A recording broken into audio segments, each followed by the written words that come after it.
Outside of what they currently believe. And I'm just asking you for one video, open your mind, please. I beg you, just this one time. Pretend that you aren't the smartest human on earth. Understand that I don't claim to know every fact. And to be honest, there's some facts that will never be known simply because they've been hid too well. But if you're a human being with a brain and you're not afraid of your own stupidity, it's okay to question things. You know, what does that hurt?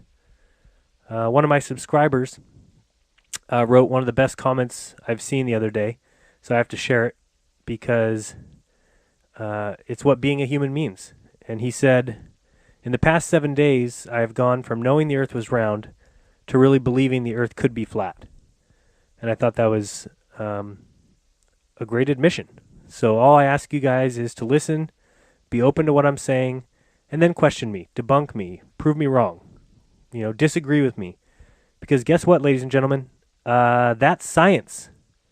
You know, how is it that this has been forgotten? I don't know. You know, you forgot what it's all about. No question should be closed to debate, not one. Yet science has shut down all debates. They shut down questions. They shut off thinking. They close doors. They close minds. Close discussions. You know, all you science fans love to make fun of the popes of the 16th and 17th century. Laugh, and make fun of them because they refused to hear arguments outside of their dogma at the time. Wow, how unscientific. Sound familiar? I mean, NASA doesn't answer any questions. Brian Cox won't answer an open letter. I guess it's easier just to collect a paycheck. But you do need to use your mind. You know, NASA's not going to come out and say, oh, the moon landings were a hoax. Never. So does that mean we just accept it and move on, or can we actually use our minds? I mean, if you've watched my videos or any of the other guys talking about this stuff, would you at least admit that at the very least that the flat versus ball earth is not quite as 100% fact as you thought? If you can admit that, then why were we taught to laugh at it? Can't you see that every single thing that we were taught in school was to make us become who they wanted? Did we learn about killing and fooling the Indians? Did we learn about killing all their buffalo so they had nothing to eat? Did we ever hear that Roosevelt knew about Pearl Harbor? I mean, think about what we were taught. That America, the great and powerful and the wonderful, had but one goal, and that was to spread democracy. Is that the truth? Well, if you haven't realized it yet, this world runs on money. We are slaves. I mean, we work to make the rich get richer. World War I made the rich richer. World War II made the rich richer. The lies in the Gulf of Tonkin and 9/11, everything made the rich get richer. Iraq and their oil.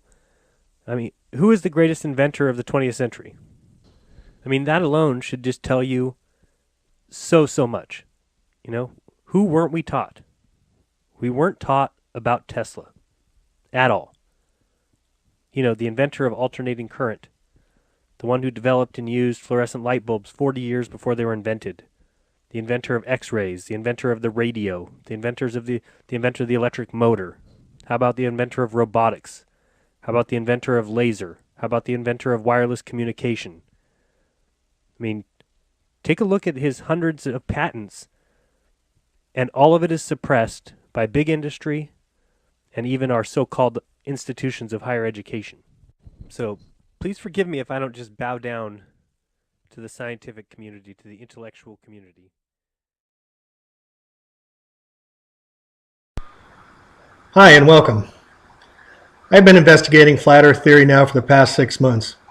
It has been a most interesting journey, to say the least.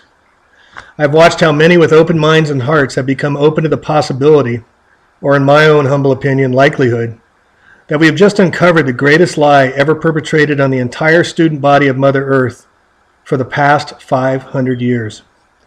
These discoveries go to the very core and fiber of our being, while challenging all that we thought we knew to be true. This is why so many act out so incredulously and angrily and attack you, call you names, and dismiss the deep research and work I and many others are putting into this apocalypse. Apocalypse meaning in ancient Greece, the lifting of the veil of untruths and lies. Again, the powers that be have usurped the original meaning to mean something altogether quite different.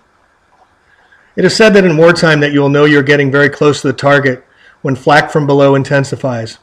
Well, if this is true, we are at ground zero now as trolls, shills, disinfo agents, and the like are flooding the chat rooms, websites, and video links of those just suggesting an alternative narrative to what we've all been taught from those who really, really don't give a care about you, me, the Earth's sentient beings, or your children's future. So please, give us truth seekers a break. If this info is not for your taste, simply move on. You don't belong here. But for those with eyes to see, ears to hear, and those wishing to explore, investigate, research, use their own common sense, logic, observation, and reason to develop their own opinions and beliefs, let's all go down the rabbit hole together one more time and see all the lies that the nassholes of NASA have laid on the unaware masses for some 500 years now. It's the third time I've said that. I'll probably say it 3 more times. See, in my line of work, you got to keep repeating things over and over and over again for the truth to sink in, to kind of catapult the propaganda.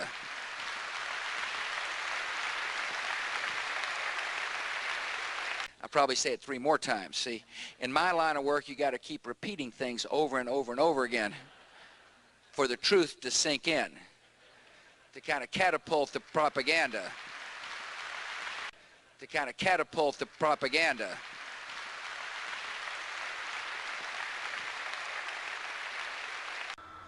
Ah, yes, the propaganda. This image is what is known as the blue marble. Has anyone alive the past 45 years not seen this image provided from NASA? This is one of the, if not the most famous, quote, pictures ever taken during the last Apollo mission. Except according to NASA themselves, it is not one picture, but 41 composites stitched together in Photoshop by them. The other most famous picture ever seen by all is called Earthrise from the alleged Apollo 8 mission around the moon. There is likely not more than a handful of people on our Earth that has not seen these pictures at least once. These pictures are shown over and over and over again for over 40 years now. These are the same exact pictures still being used, though we are said to have had hundreds of satellites orbiting and shooting pictures of Earth, as well as images provided from NASA from the space shuttle some 130 miles above for decades now. Do you know why NASA always calls these images and not photographs? It's because that is what they are. Why? Why would NASA need to stitch together so many images when clearly they should have thousands and thousands of round ball Earths in one shot? Let's look at the Earthrise image again. It's one shot. These are images and paintings, folks. They're fakes. All of them. That is why they're called images and not photographs. Truth be told, NASA had Photoshop long before Apple, and DARPA, the U.S. Military Advanced Technology Department, released the internet to the public in 1994 after having it private in their military facilities for decades. These images are meant to deceive, but now with common CGI and technological advancement, we can take apart these decades-old images to see how they were constructed in the late 1960s and 70s. That exposes once and for all a very important component of the great 500-year-old lie.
This is what you guys do.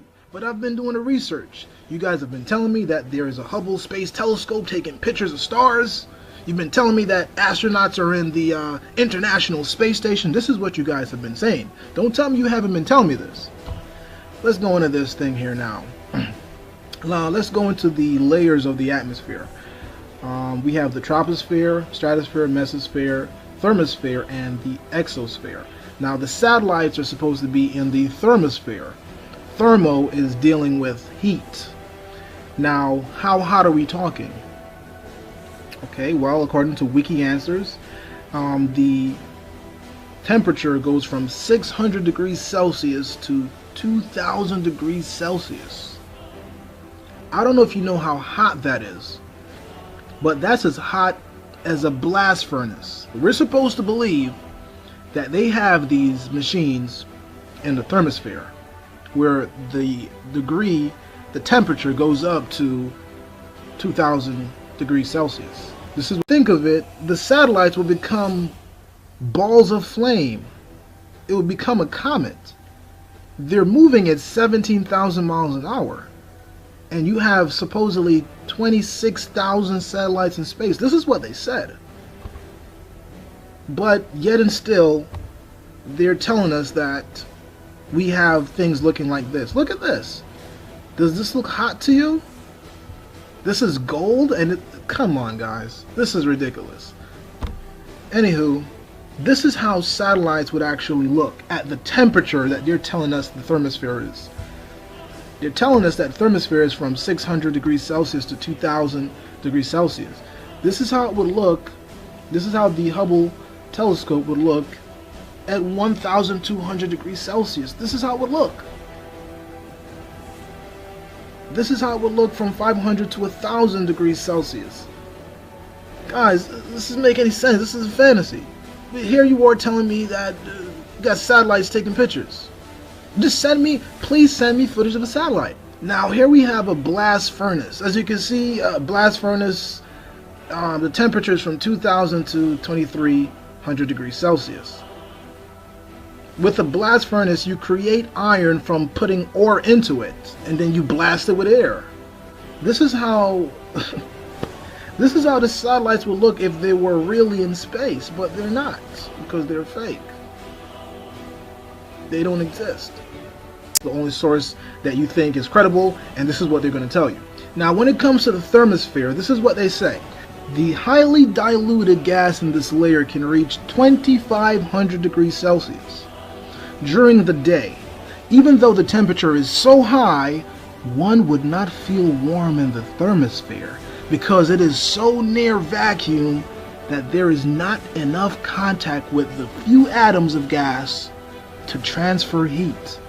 A normal thermometer would read significantly below 0 degrees Celsius because the energy lost by thermal radiation would exceed the energy acquired from the atmospheric gas by direct contact. Now, if that's not a crock of bullshit, I don't know what is. I got a bridge to sell you. You know, does this even make any sense? So you mean to tell me that this layer of the atmosphere is as hot as a blast furnace, but it's actually not hot. It's actually below 0 degrees Celsius. This is what they're going to tell you. And now you're going to have to explain this to me. So before you come to me and tell me I'm crazy, before you come to me and tell me that I'm a troll and I'm looking for views, you're going to have to explain how the hell a layer of the atmosphere could be 2,500 degrees Celsius, but actually 0 degrees Celsius. Because if that's the case, then we shouldn't feel the heat from the sun. Because according to them, the sun is far out in the space. It's far out in the vacuum. So you have to explain to me, how do we feel the heat from the sun? Someone has to explain this. I'll wait. I'll wait for someone to explain this, because I know you guys are geniuses, you guys are intellectuals that's watching this video, you guys are smarter than I am, right? So you're going to have to explain to me how we feeling the heat from the sun, but here we have a layer of the atmosphere that's supposedly hot, but because it's in the vacuum, it's not hot. I'll wait for the explanation, because I know some of you guys are Einsteins. I know you guys are prodigies. You guys are nerds, right? You guys are so smart. So I'll wait for this explanation. Let's move forward. Now we're going to look at these melting points, because this is really what 1,000 degrees Celsius. But all the elements that it's made of can melt at 1,000 degrees Celsius. And now here's a picture of the Hubble Space Telescope. This is in the friggin' thermosphere. And this is how it looks. You guys have no problem with this. And of course you have rocket propulsion. Now, I didn't even write any notes for this one because this one is so ridiculous. So you mean to tell me they're using rockets in space? But they said that in space is a vacuum. How are you pushing against nothing? It doesn't make any sense. Alright, let me give you an example. Let's say you have a boat. Now with a boat, you have the oars or the propeller. The propeller or the oars are pushing against water. Let's say you take the boat outside of the water and you're still, pushing the propeller or spinning the propeller, and you're still, rowing the boat. You're not going to go anywhere.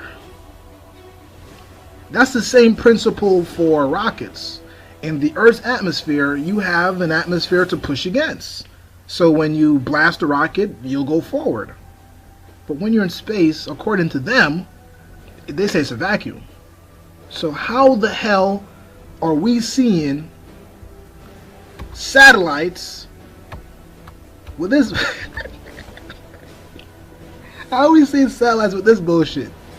Someone has to explain what type of propulsion system you're using, but they're telling us it's satellites. Because this is the picture. This is a NASA photo. This doesn't make any sense. This proves even further that these satellites are fake. These satellites don't exist. And now they have, what's this? Solar panels? So you mean to tell me that they are more environmentally conscious in space than they are on Earth? Are you serious? So they don't have solar panel cars, but they have solar panel satellites. It doesn't make any sense for them to all of a sudden be so conscious. But that's besides the point. But my main point is, this rocket propulsion in space is ludicrous. Now how many satellites are in orbit? You can't get a number. But that number will range from anywhere between 1,500 to 20,000 satellites. You'll always get a different number as to how many satellites exist in orbit. What do satellites look like? The old satellites from the 70s were very large. The Navy even recently had an operation where they pretended to shoot a satellite out of orbit to minimize its danger in re-entry, and they described this satellite as being the size of a bus. Satellites used to be quite large. Nowadays, they want you to believe that satellites can fit in the palm of your hand. Now they have CubeSat satellites, and they can be deployed from the International Space Station by hand. An astronaut can toss one of these CubeSat satellites at the Earth. Doesn't even matter how he throws it at the Earth. You could throw it at the Earth or towards an orbital plane. It really doesn't matter. It doesn't matter that you toss it and it's tumbling uncontrollably, but this is what they'll have you believe. I'm telling you now, there are no satellites up in space. All the information is gathered from the ground, so there's no need to have satellites floating around in space taking images. 5-year period, one gem was discovered just before the completion of this documentary. An old reel received by mistake. It contains the raw or unedited footage of the crew of Apollo 11, Michael Collins, Edwin Aldrin Jr. and Neil Armstrong, staging part of their mission for nearly an hour in living color, with exceptionally clear behind-the-scenes audio of conversations discussing the techniques used to achieve a disingenuous picture depicting the Earth at a distance. This is a segment that they believed wasn't even being recorded, much less suitable for broadcast, for the lens was being zoomed out and the scene was being changed to that of an interior of the astronauts at work, and apparently the stop button popped back up on the recorder without notice. Here is the diffused work light that they used to see camera controls, but not throw light onto the spacecraft's wall. Here they remove part of the crescent insert.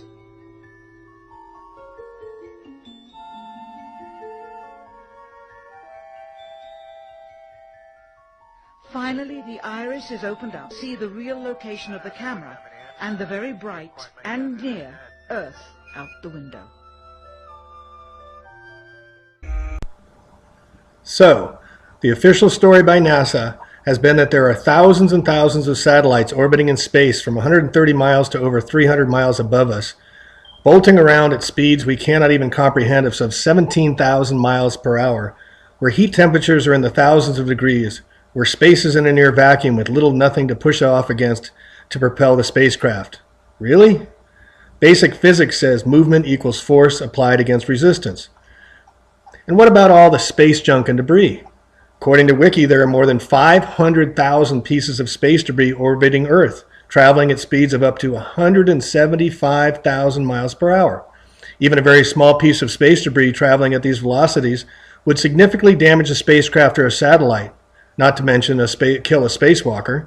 Again from Wiki, quote, "At the low altitudes at which the ISS orbits, there are a variety of space debris consisting of many different objects, including entire spent rocket stages, defunct satellites, explosion fragments, including materials from anti-satellite weapon tests, paint flakes, slag from solid rocket motors, and coolant released by USA nuclear-powered satellites. These objects, in addition to natural micrometeoroids, are a significant threat." End quote. Additionally, we've been sold by NASA that there are also millions of micrometeoroids traveling at speeds of as fast as 6,000 miles per hour. One such debris can cause significant damage to spacemen and their craft, yet NASA has been willing to put astronauts' lives at such risk. Come on, folks, do you really believe such utter nonsense and lie? A 7-gram object shot at 16,000 miles per hour, which is close to the orbital velocity of the ISS, made this 5 7/8 crater in a solid block of aluminum. Yet NASA says no problema.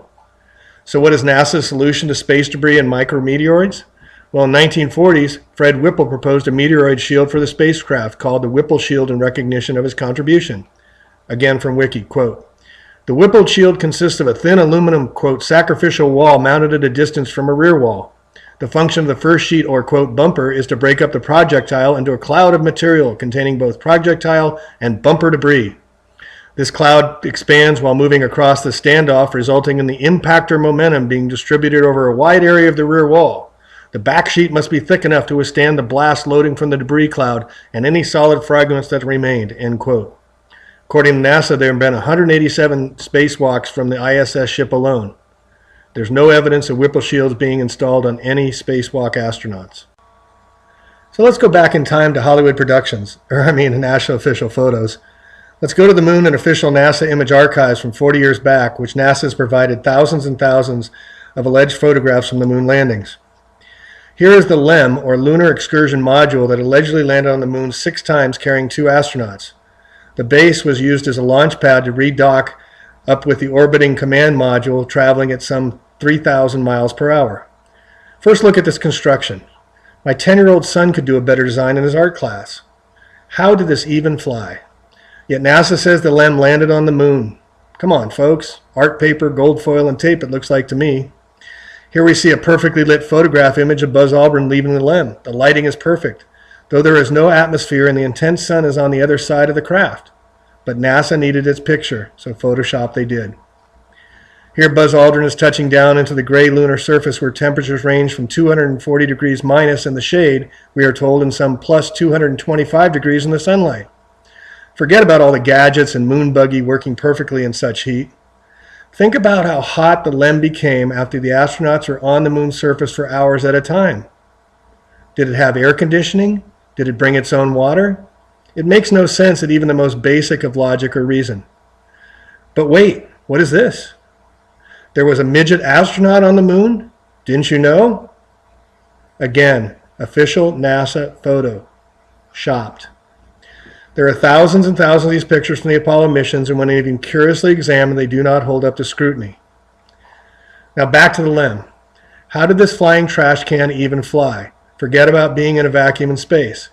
What aerospace engineer designed this thing? And we are told to believe this thing landed on the moon, then launched back into space every time without incident? And now let's look at the retired space shuttle that we are sold returns from over 100 miles in space and glides. That's right, glides back down to Earth without any jet-powered assistance.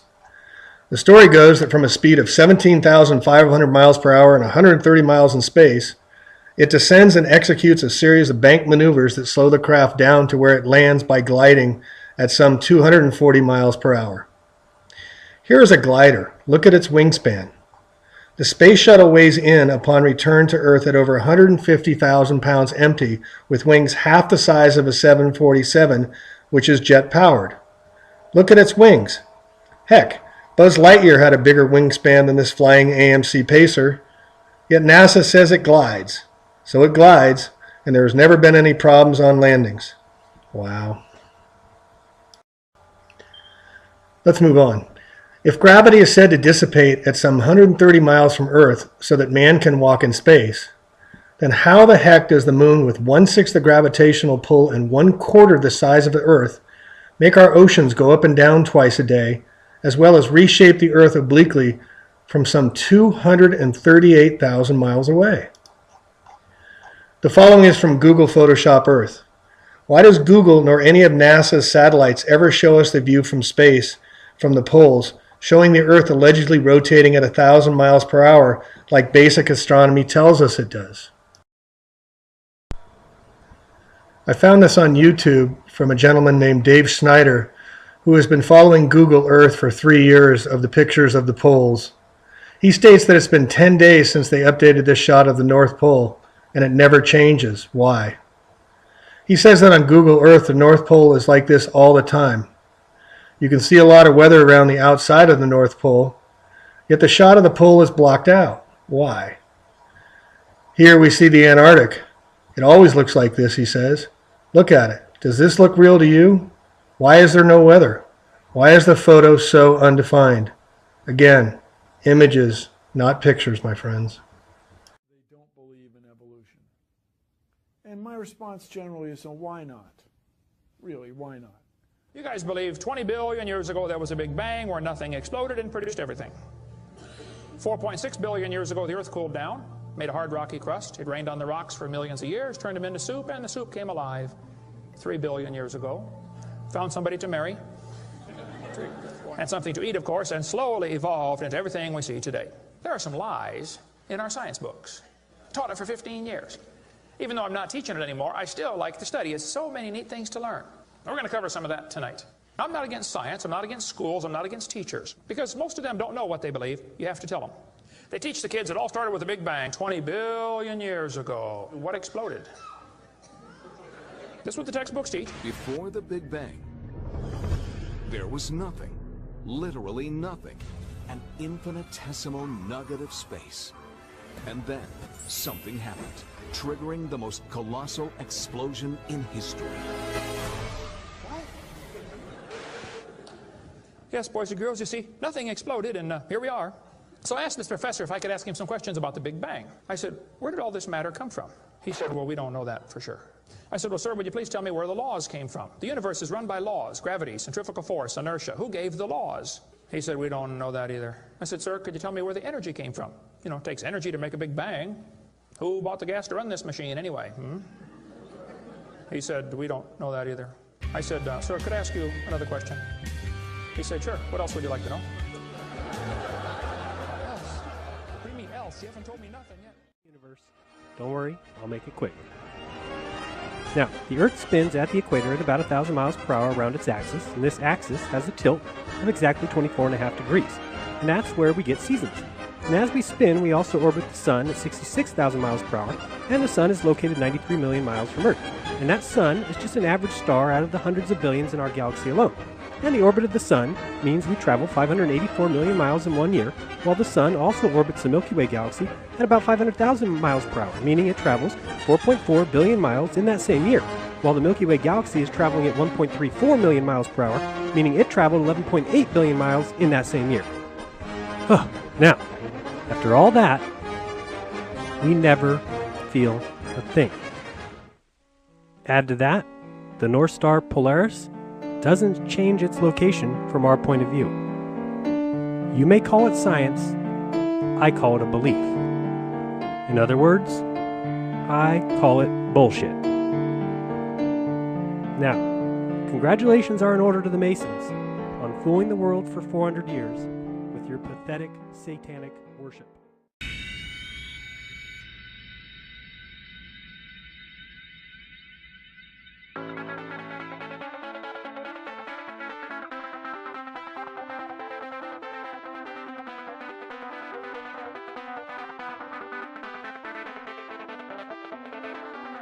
It's a tricky, and it's the one, too. What if it is a lunatic? We'll leave it up to you. Put it in your pocket and pick it up. We're here to entertain you, show them what you got.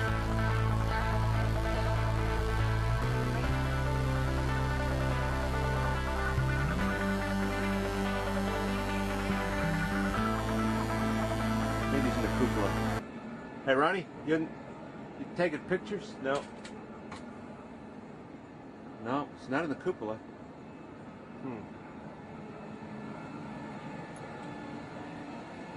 Okay.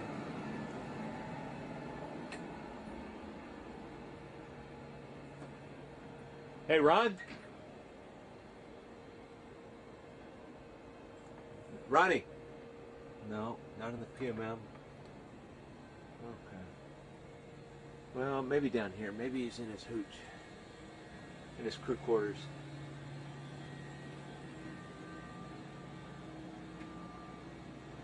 No idea. Well, I saw him hitting the Russian segment.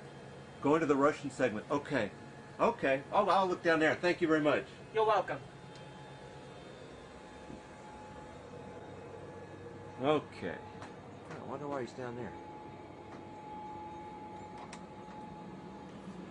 Stopped off for some little coffee with the buddies down there. Okay. Hey, привет. Привет. Hi. Oh. Hey. And at the same time, all the lights are spinning around in sync with this complicated motion. I mean, it was literally like these rigs had your life in their hands. If something broke, I had nothing to hold on to. If some camera came crashing through my face, nothing I could do, you just say goodbye. Sandra has this dancer background, so she took this approach of prepping herself for a very complicated choreography. She trained like crazy for 5 months so that she could work with those rigs without conveying the tension of the rigs. So in the moment of the performance, it's just pure expression.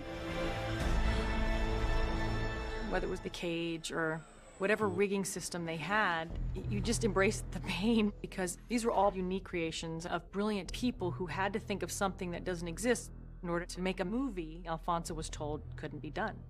Explorer, do you copy? Explorer, permission to retrieve Dr. Stone.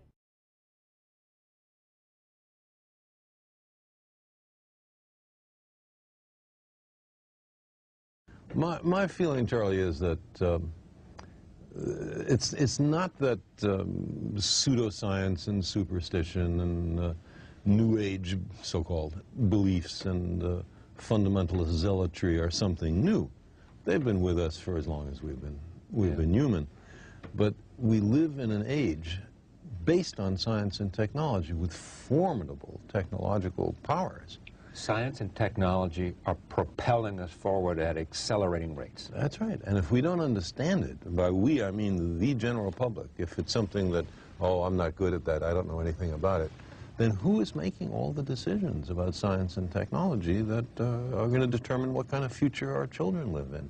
Just some members of Congress? But there's no more than a handful of members of Congress with any background in science at all. And the Republican Congress has just abolished its own Office of Technology Assessment, the organization that gave them bipartisan and competent advice on science and technology. They say, we don't want to know. Don't tell us about science and technology. Surprising, the danger of all this. I mean, you know, this is not the thing that... There's two kinds of dangers. One is what I just talked about, that we've arranged a society based on science and technology in which nobody understands anything about science and technology. And this combustible mixture of ignorance and power, sooner or later, is going to blow up in our faces. I mean, who is running the science and technology in a democracy if the people don't know anything about it? And the second reason that I'm worried about this is that science is more than a body of knowledge. It's a way of thinking, a way of skeptically interrogating the universe with a fine understanding of human fallibility. If we are not able to ask skeptical questions, to interrogate those who tell us that something is true, to be skeptical of those in authority, then we're up for grabs for the next charlatan, political or religious, who comes ambling along. It's a thing that Jefferson laid great stress on. It wasn't enough, he said, to enshrine some rights in a constitution or a Bill of Rights. The people had to be educated, and they had to practice their skepticism and their education. Otherwise, we don't run the government. The government runs us.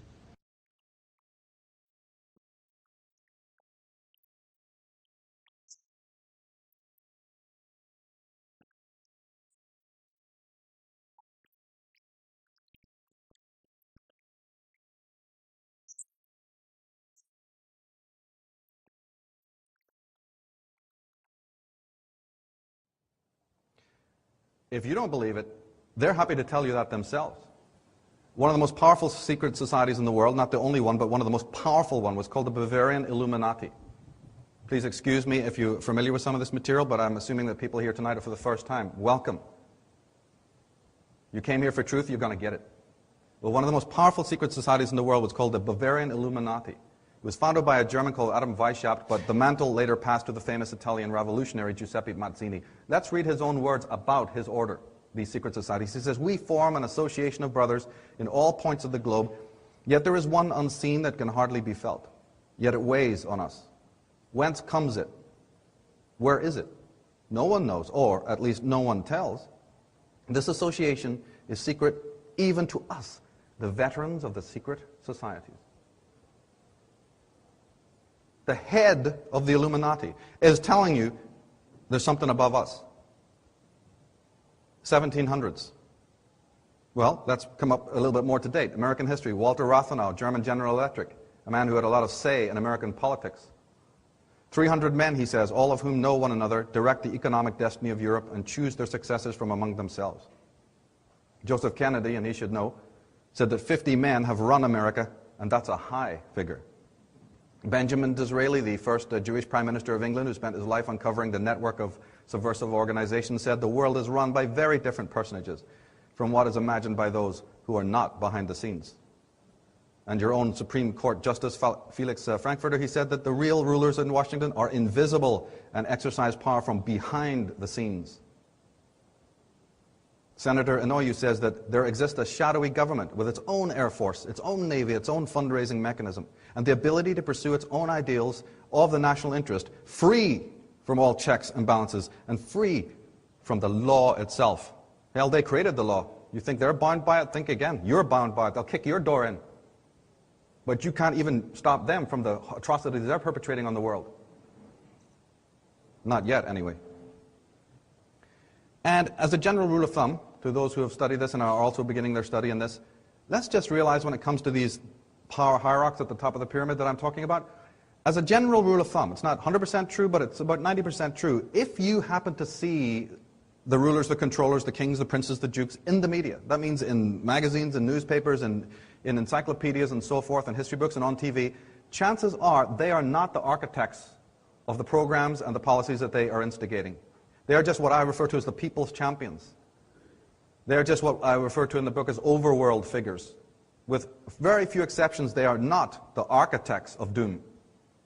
I have a DVD coming out next year called Evil's Willing Servants, which will tell you who are the architects. That's a sort of a missing piece. But just for now, know that if you see them on, the fact that you just see them on television, or the fact that you see them in the common media, they're lower henchmen. Never forget that. It'll empower you to know that, because they are not the henchmen. They're power, drugged, sick, perverted, toxic individuals who serve powers behind the scenes. There's no reason in the world to fear them. The symbolism confirms what I'm saying. Symbolism, the key is symbolism, symbol literacy. They may appear on paper, of course, as, you know, at each other's throats, different parties, different networks, all appearing to have this faux democracy, this faux conflict. But as the symbolism clearly shows you, they all sit at Cecil Rhodes' round table. They all are comfortable, the criminals of the world, pretending through their faux conflict that the ship of state is also difficult to run, and the human race is just so hard to rein in and keep them all under order. We have to prevent war and bring peace. It's so damn difficult. Look at how difficult our job is. But whose table are they sitting around? What are the symbols telling you at the G7 summit? On paper, again, it appears to be a two-party system. Is it? They're happy to tell you actually it's not. They don't going to tell you that verbally, but they're certainly going to tell you in other ways by the symbolism that they use, which I hope that most people in this room are able to decode. But think of the mass of humanity who are not. Ancient symbols being used in modern context, all over the media, all over the world. Languages, words, symbols, that we need to be able to understand what they mean. Doesn't mean the symbol inherently is negative, but it ties in with the fact that they have obediences and allegiances. Not only are these individuals using ancient sacred symbols, but they are a one-party system. Whatever way the coin falls, they win. But more than just using, you know, sacred power symbols and whatnot, these individuals have hidden allegiances that you and I are not meant to know about. So what allegiances? Well, if I'm making a promise to you, but I've got my fingers crossed behind my back, how good is that promise? Well, these characters have very much got their fingers crossed behind their back. They have allegiances, all right, that come before their allegiance to humanity and to the world and to the professed stuff that they're talking about. Here's a perfect example. In Washington, D.C., the statue of George Washington. The whole story is shown to you here. Let's read it. George Washington, it says under the plinth, underneath the bust, Freemason and first president. Let's read it again. Freemason and first president. Now, I'm not even American. I'm actually from Belfast, but I take offense to that statement. Should it not be first president and Freemason? It should be, but they're telling you how the pecking order works. What comes first? And underneath you have the Masonic G. So these behind-the-scenes allegiances come before, and you need to know about it. That's why you never get justice in the courts. That's why you never see any of these people are brought to justice, because of their allegiances that you need to know about that come long before their allegiances to you. Now, in the inception, let's not forget that your greatest enemy of this country wasn't the French, wasn't the Russians, wasn't the outer Mongolians, wasn't the Iraqis, it wasn't the Afghanis, wasn't the Arabs. Oh, guess what? Look it up in a history book. You tell me, who's your first enemy?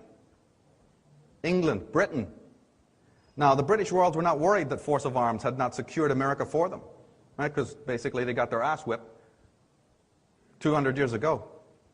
Let's get started with wondering what happened to America in the meantime to become so complacent. Let's leave that one aside.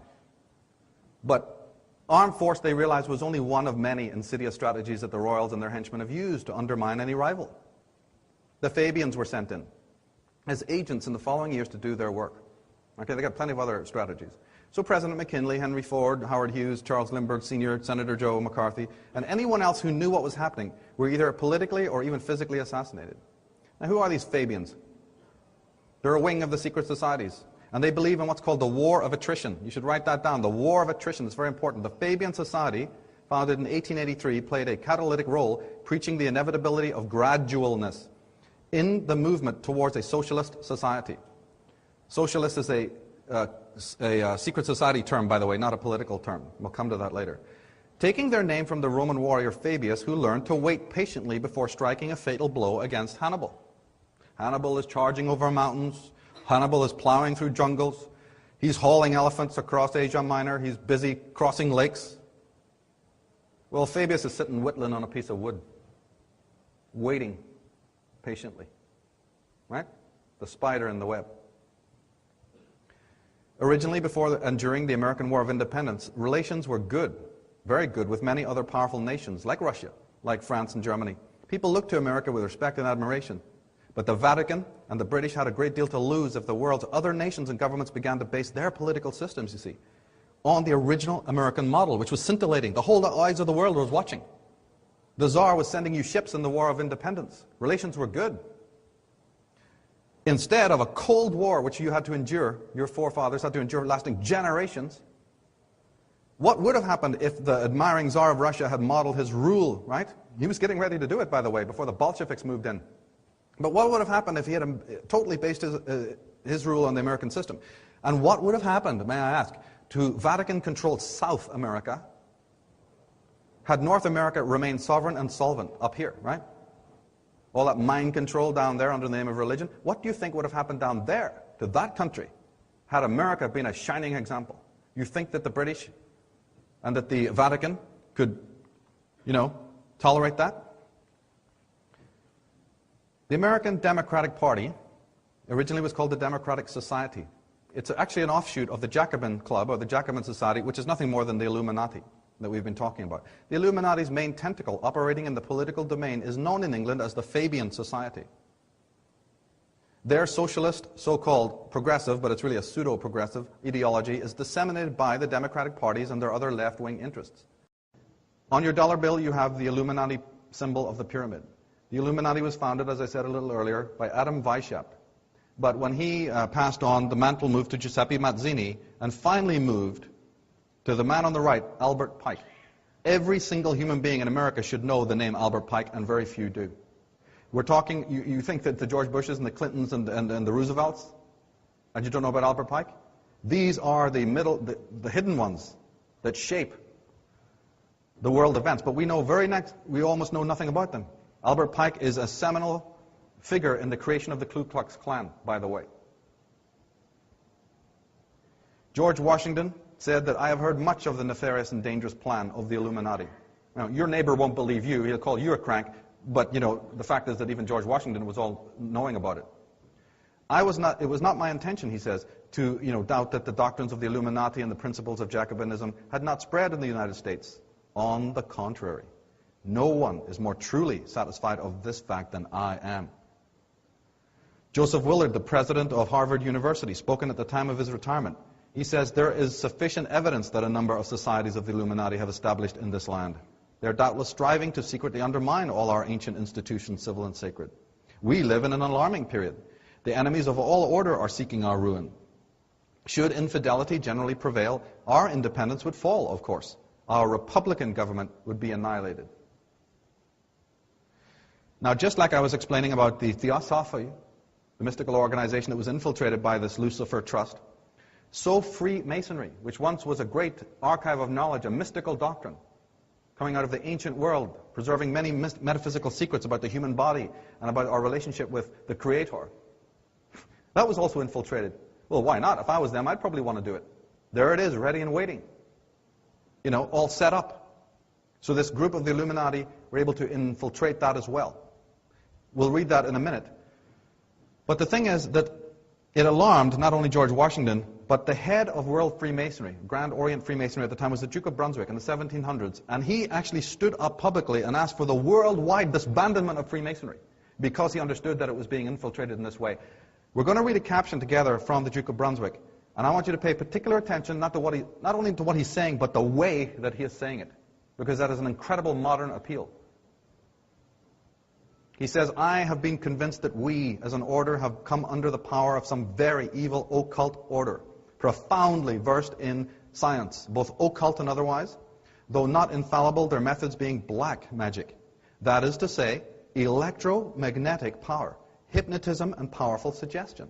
We are convinced that the order is being controlled by some sun order, after the nature of the Illuminati, if not by that order itself. John Robinson, a Scottish man who wrote the first book exposing them, his date is 1798, so just don't think this is a modern thing of the 20th century. John Robinson was approached by, very much in the same way as Anthony Sutton in this country was approached. John Robinson was approached by members of the Illuminati that they wanted intelligentsia. He was a university teacher, you see. He kind of looked into it, and as soon as he found out what was going on, he not only didn't join, he exposed it in an incredible book called Proofs of a Conspiracy. And he quotes Adam Weishaupt, who said that the great strength of our order lies in its concealment, that it never appear in any place in its own name, but always covered by another name and another occupation. None is fitter than the 3 lower degrees of Freemasonry. The public is accustomed to it, expects little from it, and therefore takes little notice of it. He goes on to say in another place, these good folks swell our numbers and fill our money box. Set yourselves to work. These gentlemen must be made to nibble at the bait. But this sort of people must always be made to believe that the grade they have reached is the last. Well, don't you have fraternities and grades from school upwards, where the same policy goes? One of the, I don't know if you know how much women played a role in the exposure to secret societies. You need to know about Madame Blavatsky. You need to know about Nesta Webster. And you need to know about Edith Starr Mill or Lady Queensborough. In her book, she says, at the turn of the century, she says, we must allow, quoting from Weishaupt, we must allow all the federations to continue just as they are, with their systems, their central authorities, and their diverse modes of correspondence between high grades of the same right, organized as they are at present, but we must create a super right, which will remain unknown, to which we will call those Masons of high degree, whom we shall select. Through this supreme right, we will govern all Freemasonry, which will become the one international center, the more powerful because its direction will be unknown. So, yes, full circle. All of these individuals, and you know, in my other work, it's just voluminous how much information we've got on this, that they're talking about a hierarchy. The symbols tell you alone. There it is, the two-dimensional, removed 14th level, with the eye, which I believe is the eye of Aton, the solar cult eye, officiating over the lower ranks. If you've retired, you don't have anything to worry about. It's the 3rd time I've said that. I'll probably say it 3 more times. See, in my line of work, you got to keep repeating things over and over and over again for the truth to sink in, to kind of catapult the propaganda.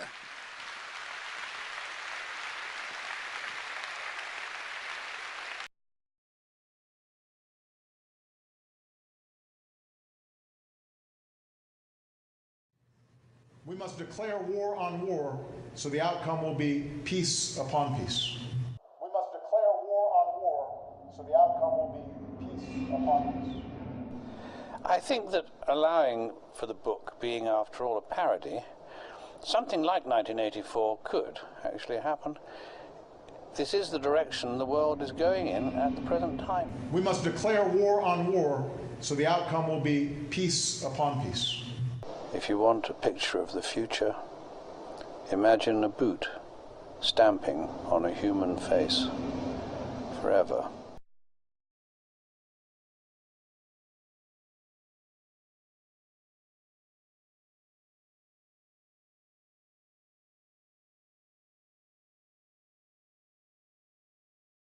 In my book, there's a lot of genealogical research, you know, going back, Dick's family, my family, these heroic and amazing tales of people who went west. But one of the things I discovered is that Dick and Barack Obama are 8th cousins. Make of that story. For those who don't know this, so Lynn Cheney, the vice president's wife, has been doing some genealogy connected to her latest book. And lo and behold, way back, 8 generations ago? 8 generations or you something. and Mr. Cheney apparently have some distant relative in What did you make of that story when it came out? I actually knew about it because The name of my cousin, Dick Cheney, will not be on the ballot.